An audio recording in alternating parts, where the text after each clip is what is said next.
Salut à tous. On continue un petit peu ces pérégrinations prospectives, philosophiques et conceptuelles.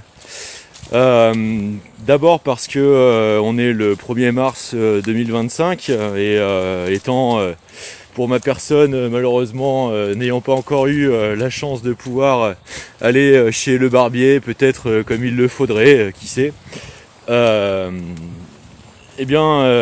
Je suis toujours amputé des conditions désirées de pouvoir évoluer dans ce bain musical qui me tient à cœur, que j'aimerais pouvoir approfondir en y consacrant une bonne partie de mon temps perso. Et donc cette musicalité de la date dans mon petit grain de folie hyper acoustique, polysémique, continue de m'inspirer. Donc la dernière fois on avait parlé des notions relatives à la ségrégation et à la vitalité vis-à-vis de la possibilité d'en revaloriser le concept de sublimation. Et il se trouve qu'en ce moment, beaucoup de choses intéressantes n'arrêtent pas d'être produites et se recoupent entre elles dans une synchronicité, ma foi, tout à fait avantageuse. Donc on va croiser un petit peu ce qui s'est passé autour de la cérémonie des Césars dans nombre de médias qui en ont très favorablement avantager la lutte des droits des femmes dans des termes que je trouve vraiment aboutis et qui méritent d'être appuyés. Et d'autant plus parce qu'elles se rejoignent avec ce dont on va parler aujourd'hui. Et on a vu aussi la résurgence des têtes couronnées de France, notamment avec une interview du prince de Bourbon-Parme qui nous a exposé ces rapports au républicanisme sur lesquels peut-être on pourrait revenir un petit peu parce que je pense qu'il y a quelque chose à dire. Et enfin, je voudrais féliciter Dominique de Villepin pour son succès dans les baromètres d'opinion, avoir dépassé Monsieur Édouard Philippe.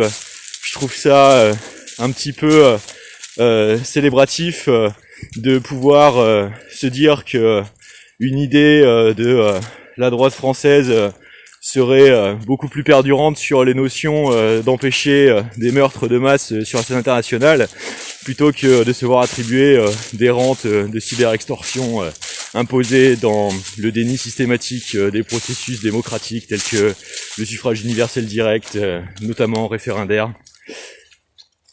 Bref, donc je voulais profiter de ces moments, vous savez, de l'heure d'or, quand le soleil nous gratifie de ses rayons dans sa colorimétrie la plus aurifère. Et comme vous le voyez, aujourd'hui, on fait ça dans les bois, dans cette étrange inquiétance de ces espaces se dérobant à l'omnipotence du contrôle de la vision humaine pour nous immerger dans les sons de ces mystères d'essence de vie qui nourrissent beaucoup de mythographies des folklores et cultures traditionnelles ancestrales et continuent de pouvoir offrir à l'humanité la possibilité d'essayer d'en identifier l'infinité des bestiaires. Alors aujourd'hui je voudrais revenir sur le prolongement du fait d'être au monde et des droits inaliénables à l'existence, justement, en revenant un petit peu sur, pareil, l'étymologie du terme, exister.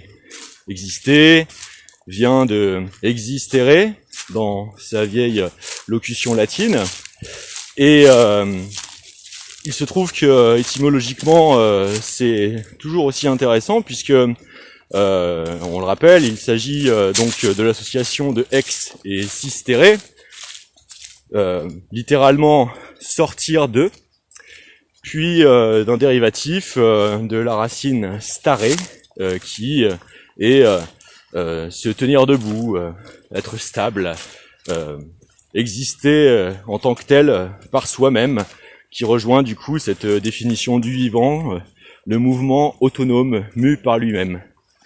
C'est important à rappeler parce que nous vivons des temps où les droits fondamentaux des femmes à disposer de leur corps vis-à-vis de la question de la natalité me semblent assez insoutenablement tentés d'être agressés. Et sociologiquement et sociétalement, c'est une absurdité totale, puisque il s'agit de considérer des droits à des processus organiques n'étant pas encore aboutis, puisque est-ce que des organes non cohéremment nés au monde dans leur intégrité structurelle collective peuvent-ils être considérés comme une personne ?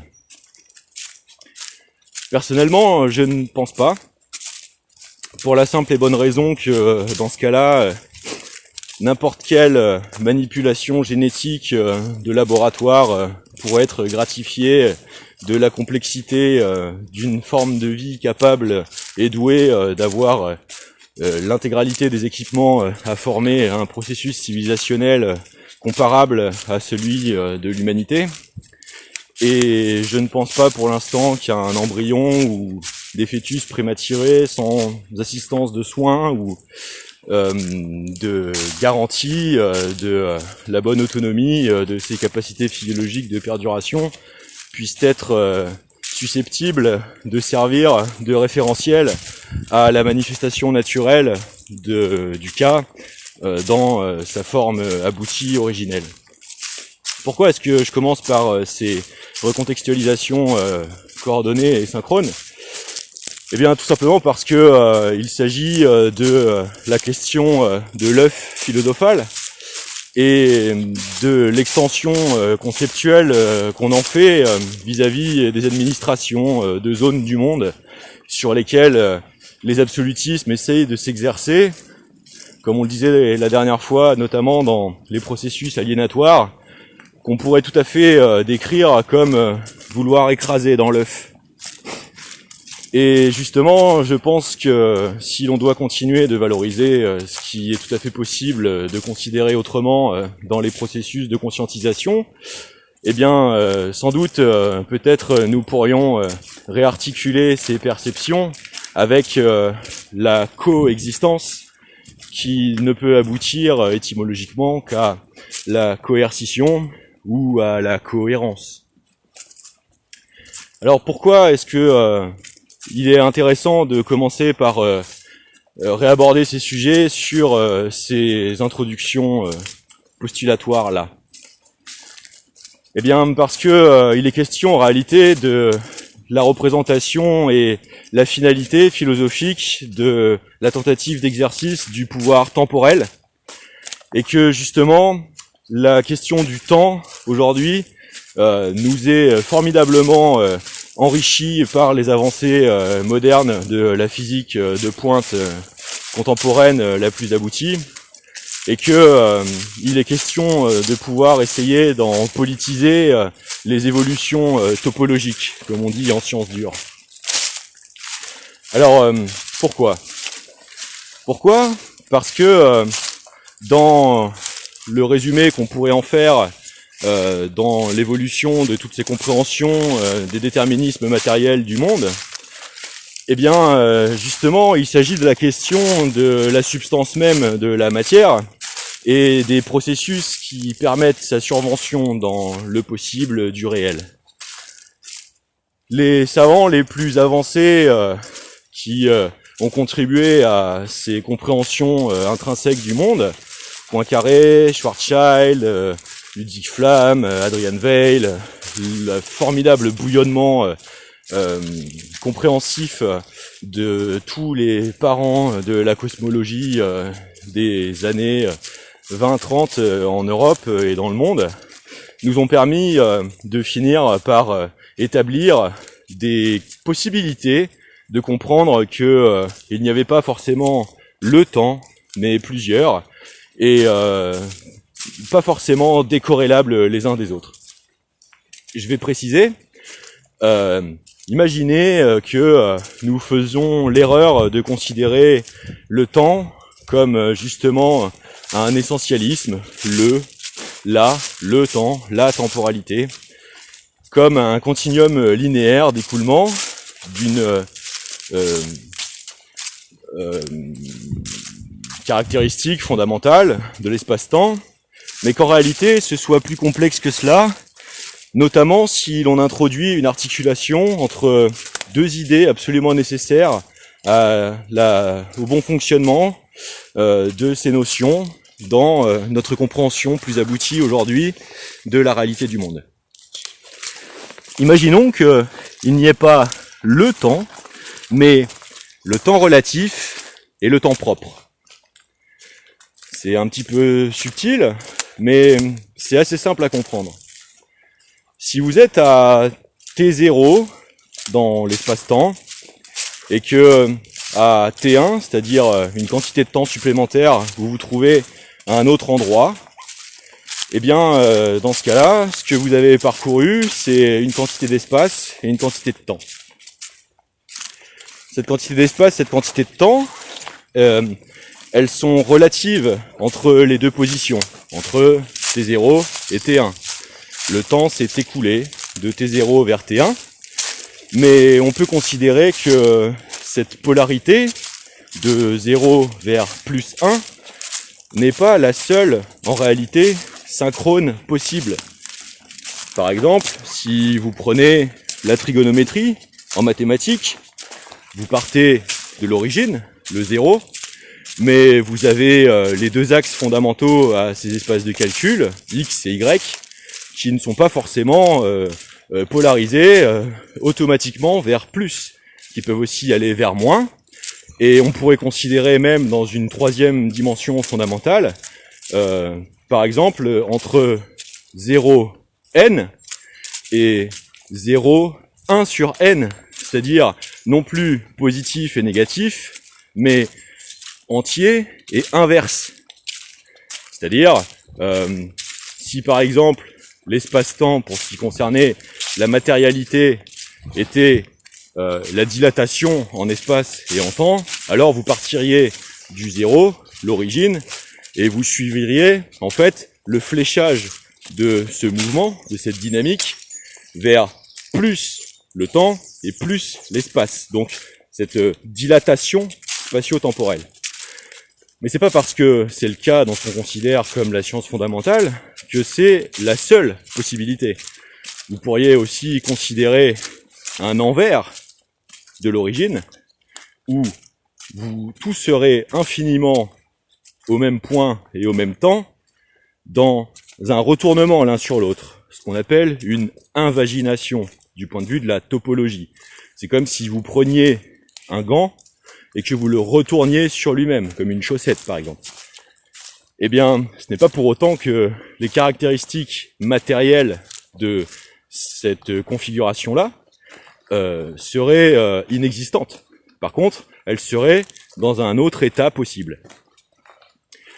C'est intéressant à comprendre parce que il s'agit du coup de pouvoir essayer de faire une analogie avec ce qui est un œuf originel d'un ovule fécondé et des dynamiques qui s'y produisent. C'est-à-dire, nous considérons la vie dans se manifester au monde, cette racine existerait, mais si nous regardons par exemple à un microscope électronique ce qui se passe justement pendant la mitose cellulaire, ce qui permet d'en fournir l'énergie nécessaire à cette synthèse de matière supplémentaire qui donne la multiplication cellulaire par l'action de mitose, eh bien, vous voyez que j'ai mangé mon terme, comment ça s'appelle, les télomères dans les noyaux des cellules se dressent, vibrent, résonnent, produisent des arcs électriques qui semblent être la manifestation dans leur propre milieu de l'extraction du milieu extérieur ou intrinsèque d'une quantité d'énergie qui, se condensant et se saturant, produit la réaction supplémentaire d'un état différent vis-à-vis de l'état initial d'arc électrique, duquel semble être exploité énergétiquement toutes les réactions nécessaires à la production de cette biomasse supplémentaire qui donnera du coup la capacité de cette cellule originelle de se scinder in fine en 2 nouvelles, puis exponentiellement en 2 de plus, et puis le double, etc., etc., c'est-à-dire exposant 2 exponentielle. Pourquoi c'est intéressant? Parce que du point de vue symbolique et schématique, archétypal, on voit bien comment c'est cette histoire de cohérence, de coercition, et si on osait le terme de collégialité, des paradoxes et des possibilités de bipolarité, c'est-à-dire de bypass énergétique entre l'intérieur, l'extérieur, mais surtout cette vieille affirmation dans d'anciens textes comme le concept de mathésis, le tout est plus que la somme des parties, elle est le produit de leur interaction. Donc vous voyez, interaction, intrinsèque, ça reste intéressant. Alors, pourquoi est-ce que la volonté autonome et souveraine des femmes devrait-elle théologiquement et absolutistement inféodée à la tyrannie décisionnaire des hommes sur ce qu'il se passe dans leur propre physiologie, dans ce qui est leur part propre d'accomplissement, d'offrir au monde la vie nouvelle, se passant dans leur propre constitution. Eh bien, c'est justement tout le problème des impensés liés à la question, du point de vue de la métaphysique, des intrinsèquabilités profondes et décisives de la réalité des choses. C'est justement parce que sociétalement nous ne posons pas ces questions avec les éclairages d'aujourd'hui que nous sommes horrifiés collectivement, je pense, par tous ces phénomènes sociopolitiques de tentatives d'induction, de régression, de ce partage des droits fondamentaux à la décision. Et je trouvais que le fait de pouvoir recontextualiser les choses sous cet angle pouvait vraiment servir le commun dans une dotation d'outils de compréhension et de maîtrise des complexités associées au processus. Il ne s'agit pas d'abstractiviser la vie, il s'agit au contraire d'articuler le réel avec les capacités d'anticipation, des responsabilités et volontés attenantes au fait de vouloir le manifester dans le monde. Parce que sociétalement, tout en découle. Je veux dire, nous parlons ici du ciment fondamental des sociétés que sont le foyer originel, et donc la première unité sociopolitique de l'existence de l'humanité, avant même celle du clan, de la tribu, qui est le couple. C'est-à-dire le couple procréatif, c'est-à-dire cette somme de 1 qui deviendra 3 ou plus. Et donc tout y est. Pourquoi ? Parce que à ce moment-là, la question du pouvoir temporel est absolument pré-régie par cette codécision du fait d'accepter d'être attaché au processus procréatif pour le restant de son existence, puisque c'est ainsi que en société, au moins pour l'acquisition des réflexes d'autonomie de l'enfant, naturellement, les choses se passent physiologiquement. C'est-à-dire l'enfant d'abord, et je suis récompensé par la nature parce que nous sortons des bois pour se trouver dans un verger, et je viens d'y croiser une biche qui semblait tout à fait curieuse de mes vociférations dans cette langue peut-être étrange pour elle ou peut-être pas. Et donc, puisque du point de vue physiologique, d'abord la mimétisation nécessaire à l'acquisition des réflexes fondamentaux de survie, se nourrir, développer les impératifs de sécurité comportementale pour ne pas mourir, tout simplement, la proto-éducation dans le mimétisme pur, hein, avant que la conscience propre de l'enfant ne se forme au sens vraiment autonome et hermétique, au moins dans la décision aboutie, le plein choix, le libre choix. Eh bien, c'est la première unité sociologique, historique, de partage de l'existence.